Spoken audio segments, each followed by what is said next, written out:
What is up, guys? It is Joe. We're back. We're talking all about the Cats, specifically basketball recruiting for K-State, as the Wildcats made a big cut-down list for a massive prospect in the class of 2025. Meleek Thomas, will talk about the man himself here in a second, but before I do, let me remind you this. At 3,000 subscribers, I'm getting a K-State tattoo on the left thigh. I'm going to get that done. So if you're interested in seeing that, be sure and hit that subscribe button because it does help me out immensely.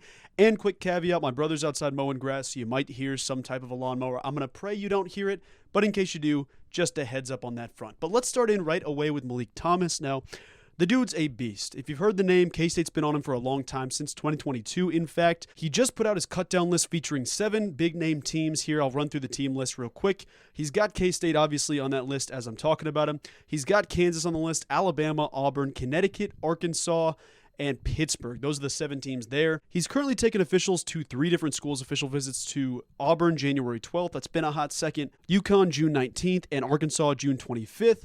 And I want to talk about some of the thoughts about the situation, whether K-State is in this fight, where they're at, what the case is, and why Meleek Thomas would be a perfect fit in Manhattan, and what's waiting for the kid in the happiest place on earth. Now, to back up to an earlier statement I made just a second ago, K-State was the 3rd school to offer Meleek Thomas. The first one, St. John's, on June 13th of 2022, followed by Pittsburgh, June 13th, actually the same day there. They were the first school to offer him that have made the top 7 at least, then K-State on July 28th, 2022. They were the 3rd school to offer Meleek Thomas, and they've been on him for a hot second. That's the offseason that Jerome Tang took over for K-State basketball. So one of the first prospects Tang looked at, evaluated, and said, look at this kid. We need this kid. We're on this guy early. That's where K-State stands with him. And it sounds like a visit is possibly in the works to get Meleek Thomas to K-State.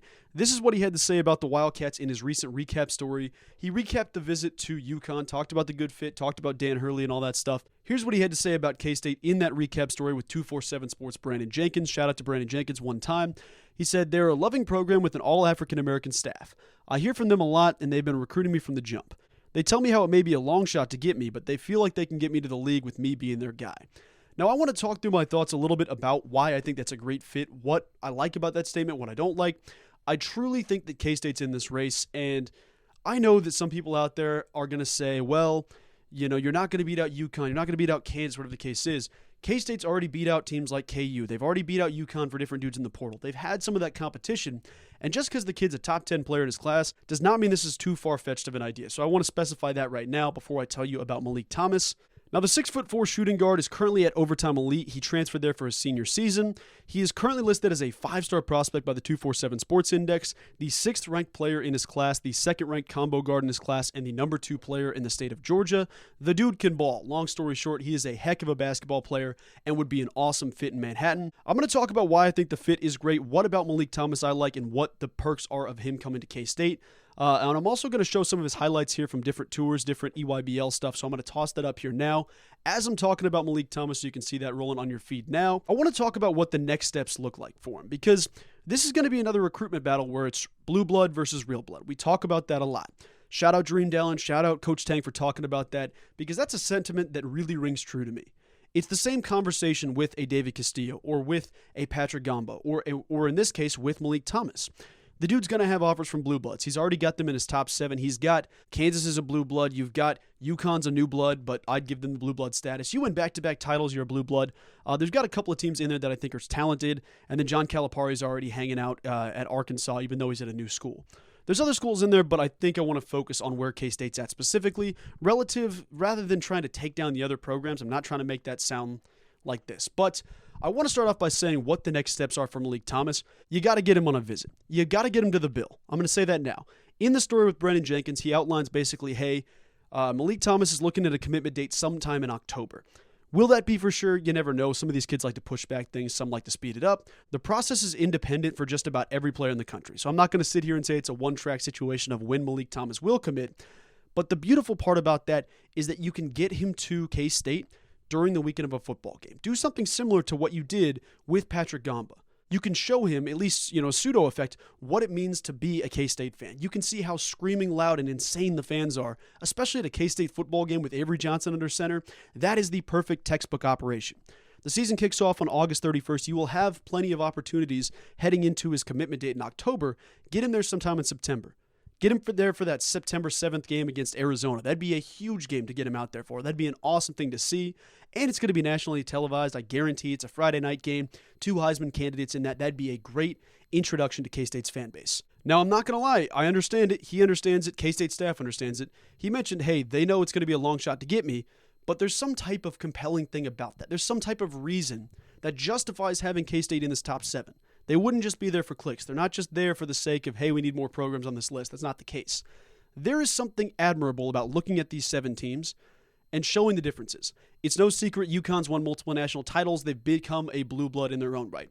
It's no secret Kansas gets guys to the NBA every year. They've had their historic runs. They've done their things. Auburn's had success at times. There's teams that have had this.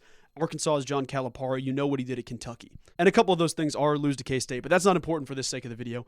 I will say that the thing that I see with this is that it depends on what the kid wants. Because when you look at this, it's one thing to say, hey, this program's had a track record of success. They're maintaining history. This coach has been here for 25 years. He's continued to have success. There's a difference between sustaining success and creating success. Jerome Tang created success unlike any coach in the country. Taking a team full of transfer portal guys, full of incoming freshmen, full of guys that, are technically outcasts in the college basketball world, in the sense that, hey, they got another shot. They're getting multiple different shots here. Jerome Tang takes that team all the way to the Elite 8 and develops multiple successful NBA stories. Keontae Johnson, damn near league MVP in the G League this summer, averaging 20 points per game for OKC. He's going to have a long, successful NBA career. Marquise Noel, we know who he is. He's Mr. New York City. He's going to get there. He's currently with, I believe, the Washington Wizards after last season with the Raptors, or with Raptors 905. But he develops guys to the NBA consistently. Last year, obviously things go off the rail a little bit when you lose Naquan Tomlin. Quan's now with the Cavs. You get someone there. Arthur Kaluma was in a spot to be there. Now he's with Texas. You're going to have multiple guys every single season. And when you look at this year's squad, it's no different. You're likely going to see Coleman Hawkins be selected late first round, early second round. You're going to see a Chor get there at least to G League levels and then develop into an NBA player.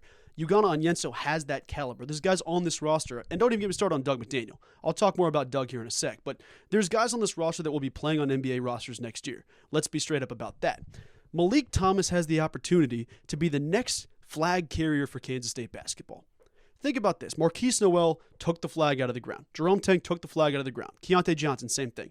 And they said, hey, look, we are going to do this program justice. We're going to get this program on the right track. Then you look at a guy like David Castillo. This is a perfect example.